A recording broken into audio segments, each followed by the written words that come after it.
right, KTC, here we go. Another weekly update. Totally didn't get on last week. I was playing catch up all week and I'm still playing catch up. I have to say that was an overwhelming week to say the least. I am so excited though because we have more people involved in KTC than ever before. This is going to be an awesome season. So thank you so much for getting back off the couch, coming back, supporting the club, training with everybody. I said this is going to be an amazing season, and I'm going to talk a little bit about what I would like to achieve this year. Hopefully you're on board with that. I'm also going to talk about a couple other perks that we're setting up that you can check out in the near future or even right now. I added a Saturday drop-in option, so if you're not registered in these Saturdays, you can pay a drop-in rate. It's a little higher, so yes, you members, you get the benefit, but if you do want to show up for a swim, still a pretty darn good deal, and you can get a good little workout in. And then of course we're going to review the week of training, make sure it all makes sense, give you a recap of what we're doing, what we're focusing on, and what you can expect to see when you show up this week. So getting right into it, first of all, as I said, super excited. We got an amazing group of people, and my main objective with the Tri Club is to create, I will say, the best Tri Club ever. That's pretty vague and generic, so I'll qualify what best means. And it has nothing to do with performance. That's a nice benefit, but really I want to create a really nice, cohesive group of people who like training together, who support each other, who push each other, who enjoy each other's company. Now, luckily, we have a ton of cool people already part of the club. I'll say you're all really cool. So stay cool, and you can stay part of the club. So really, from a 5,000-foot level, that's really what I want to create, is an atmosphere where we can all progress together, improve together, and I guarantee you, you're going to make a lot more gains as a group than you would on your own. So, learn from each other, pick each other's brains, again, challenge each other, support each other. There's going to be good times. There's going to be bad times, days you feel good, days you feel bad. But knowing that your training partners are there, your teammates are there, working day in, day out, hopefully will keep you coming back day in and day out, because really the only secret to success in this sport is consistency, and people make the consistency easy. So if we can create a nice, cohesive, friendly, supportive group, and we can all improve together, then we will have the most successful season ever. Now, there are some events coming up this summer that we do have the opportunity to show up and perform, and Victoria 70.3 is definitely one of them. I know there's a ton of people jumping on that race. That is the Western Tri Club Championships. I think we were 10th overall in our point standings last year, so I'd love to do better for that, especially because it is the Western Tri Club Championships. So if you're looking for a 70.3 to do, I highly recommend you jump into the Victoria 70.3. And that should be a fun little event. I'd love to coordinate like a dinner or something too, that maybe Friday before, not the day before, because that never goes well. But anyway, get a couple team activities going as well for some of these races if we have enough people. But I know a lot of people are jumping on that.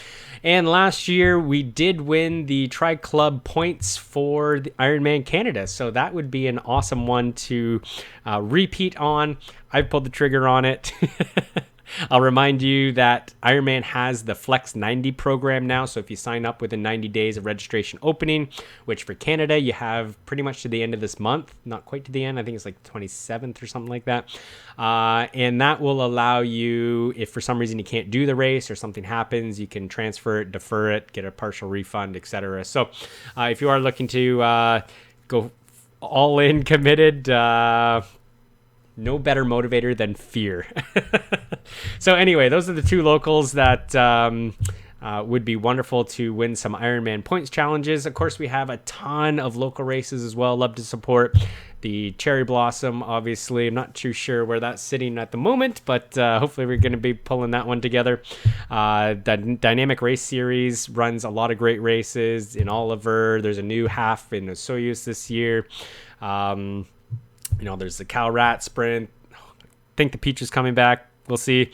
Anyway, we will talk more about racing, but starting to get those juices flowing about what we might be able to all do as a team and take our training element to the racing side as well. And as I said, it really is a ton of fun when we have a lot of people there and we can share the experience together.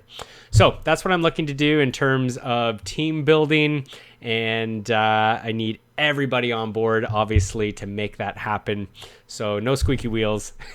We're all here to support each other, and we can all learn from each other, push each other. And yeah, it's just, you're going to have an awesome season. So in terms of some of the other perks that we're working on, if you do go to the perks page, this one isn't the members perks page because I do put these videos out to anybody. And I don't want to share all our discount codes with people who aren't members, but I will remind you that Dynamic Cyclist is a fantastic stretching, mobility, flexibility, stability type training, as well as strength work, injury rehab. So if you're looking to supplement your training, this is awesome. So feel free. You can go to Dynamic Cyclist or newdynamiccyclist.com. Click on the logo. It'll take you to the website. Use the discount code in the members area and you get free access, which is pretty darn cool. It's usually $10 a month. Magic 5, our promotional discount is over, the 40% off for that first week, but they have been so kind to extend a ongoing 35% discount. So still a really awesome discount. So 35% off any Magic 5 goggles going forward.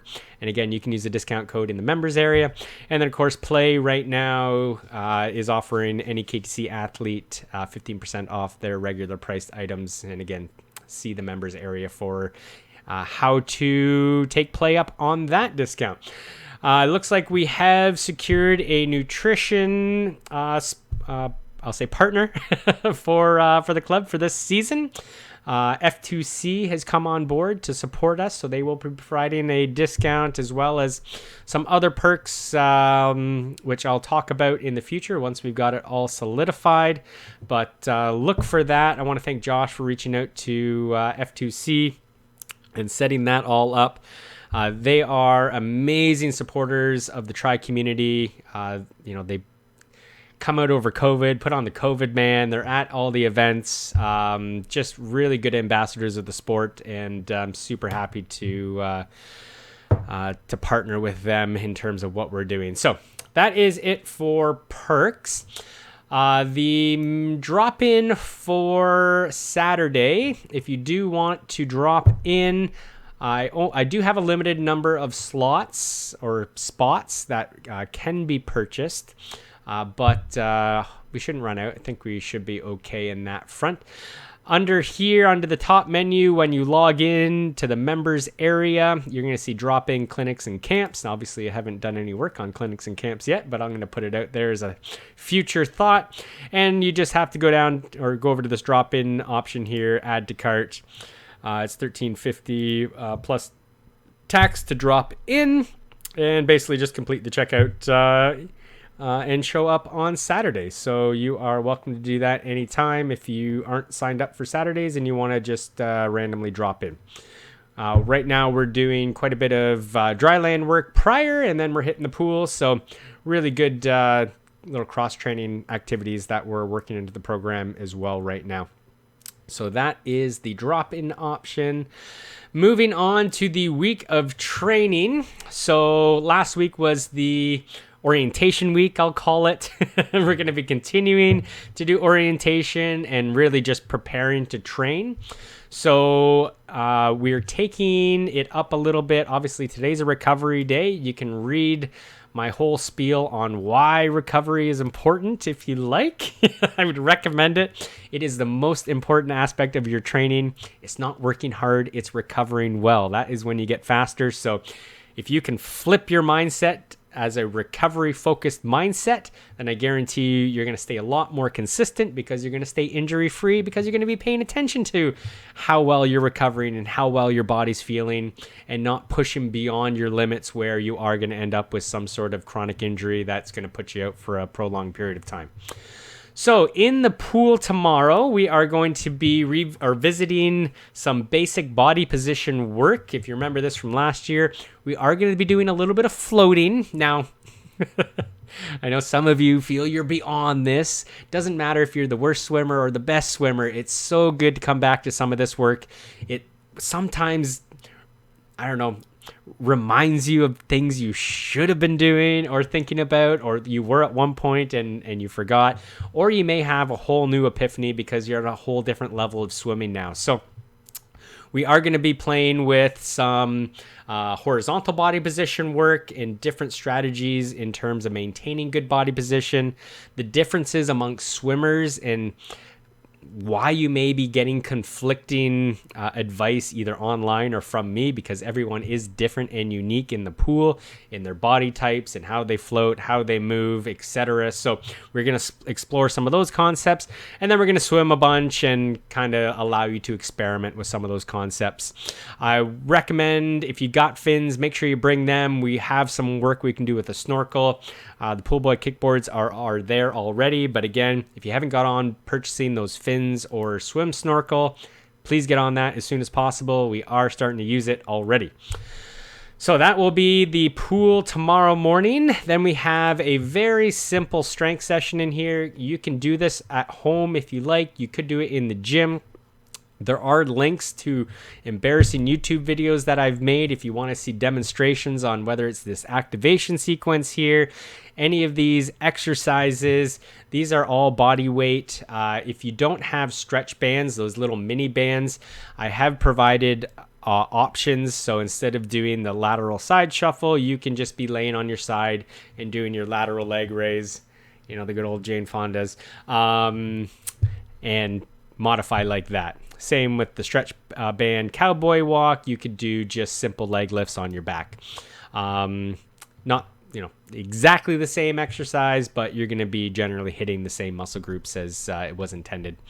And if you need to modify anything, for example, let's say you have a calf or Achilles issue and hopping does not work for you right now, either omit or modify. You can just do some heel raises. So you can take it down a notch. You can bring it up if you want to make it a little bit harder. It should be fairly simple to start, though. And just judging by some of the responses of some of our dry land on Saturday, it doesn't seem like a lot, but a lot or a little goes a long way right now. And we really want to ease you into strength training where you're finishing this workout and you're not feeling bad. Maybe the residual the day or two after, you can kind of feel a bit, but we don't want to sacrifice what you're doing in the swim, bike, or run at the moment. So a little bit of core work. Again, there are some options. If you don't have a big physio ball, one of those big ab balls, then you can do just back extensions. Again, there's some plank work in here. And again, if you don't have an ab rollout device, you can just do simple mountain climbers. And then a little bit of stretching. Again, you don't have to go through all of these. These are, again, just some ideas in what you could stretch for full body. But feel free, do whatever stretching makes you feel good. And that will be it for strength. You're going to see that repeated on the Thursday, so I'm not going to talk about that one again. Running, it looks like we're definitely in winter. So we're off the track. And on the treadmill, I am putting it out there that I'm going to show up at H2O because I don't think my wife and kids would be too happy if I started banging on the treadmill at 6 or 6:30 in the morning right next to their rooms. So I'm gonna take it down to H2O. Again, if you want to join me at around 6 o'clock for some activation warm up and then hit the run at 6:30, that would be what I'm going to throw out there.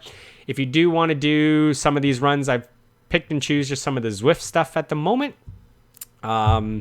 Just something fun, something I'm working on as well. You don't have to do the workout on Zwift. You can take it right from Training Peaks and do it on, using your watch and just working the treadmill. Obviously, you can do that at home as well if you have a treadmill. You could take it outside into the snow if you got snowshoes, but be careful. And If you want to do it on Zwift, obviously you will need the required equipment to do that. So you'll either need a foot pod that measures or will transmit how fast you're running. Typically your stride length and stride frequency will calculate that. And Zwift sets it up for you. Or Zwift does sell an optical sensor that you can put on your treadmill and it reads the speed of the belt. You can go to Zwift.com to see if there's any in stock or what that might look like. And I don't think it's that expensive. It's 150 bucks, something like that. What's another toy? Jeez. If you want the best foot pod, I would recommend the Stride, STRYDE foot pods. It actually is a power meter for running, which, as you know, how important a power meter for cycling is. So if you are looking to pick up a foot pod and you're looking to spend a little bit more, like 200 bucks, I think that's where they're sitting at. Stride pod will do the trick on Zwift as well. So, oh man, we won't even need to meet in person anymore. No. Hopefully the snow melts before springtime and we are able to resume some of our track work because that, well, nothing can beat it. But until then, we're going to do a little bit of a threshold over under workout. So that will be on the Wednesday. So basically you're working sub threshold, super threshold, and then back down again. So a couple sets of that. And then we are going to be doing a little bit more of an orientation. We did an orientation of drills last week, which you're going to see repeated. And then we're going to get into some of the different intensities, how to use them, different set structures to elicit either success or failure for different physiological adaptations that we're trying to achieve. And I'm going to explain all that as we are riding. So a little bit longer, an hour and 5, stretching it up 5 extra minutes. But that will be the ride on Wednesday night. Thursday in the pool, we are going to be introducing intervals. So not only how to use the pace clock, how to leave on time, how to come in on time, how to do math and swim at the same time. I know it's advanced, but we're going to work a little bit more on the interval side of things on Thursday. So stay tuned for that. I already talked about the strength. I threw out the finish line run for the Friday. Again, if you want to join me at H2O, this is basically a 30-minute time trial. See how far you can run in 30 minutes. If you do it on Zwift, great. If not, it'll be a great threshold pace test, which we will then talk about how to set training zones and training peaks in Zwift to make sure that you are running and riding at the right intensity levels. So that'll be a perfect, I'll say, FTP test for going forward. And then if you want to join me on the Friday afternoon, I'm going to jump on that Academy Tri bike workout number 3 at 3 o'clock. Again, you want to Discord and do the workout with me. Awesome. If not, no worries. It's tempo threshold work, I believe. And that really sets us up tempo threshold for the Wednesday, Friday. We are doing some dry land and then speed change stuff with toys on Saturday. So you're going to see very similar dry land circuit. We're going to add a few new elements, change a couple exercises out, and elevate some of them to the next level or progress them to the next level. And if you're not there yet, you can stay at the level you were or regress even farther. That's totally cool. So expect to see that for the first half hour. And then, again, we got a nice 2,600 meter set where we're going to play around with a little bit of speed change work. And, of course, remember, that's long course. A little endurance ride if you want to spend some time on Zwift in the afternoon. Cool. And we have our Sunday morning run, which I'm going to probably put out who's interested prior, so we kind of gauge if anyone's showing up or not, and that'll inform me in terms of whether I should show up or not. I had a wonderful solo run last Saturday. Not trying to make you feel bad or anything, but love for some more people to come out. Remember, we can warm up together, no worries. If we're different paces, you run, I'll run, and I'm happy to run slower. Totally. But, if it doesn't work, then at least you're out. We're moving. But it would be wonderful to get some a diverse group of or multiple groups of different paced runners that we could get some longer running in together. But again, all right, so apparently that was too long and my computer got bored and just cut me off and said, that's it. So I am just signing off here after watching 20 minutes of spectacular content. I apologize. If you can't sleep tonight, play it back. You'll be out like that. But can't wait to see you bright and early in the morning. And if not, next time. See you soon.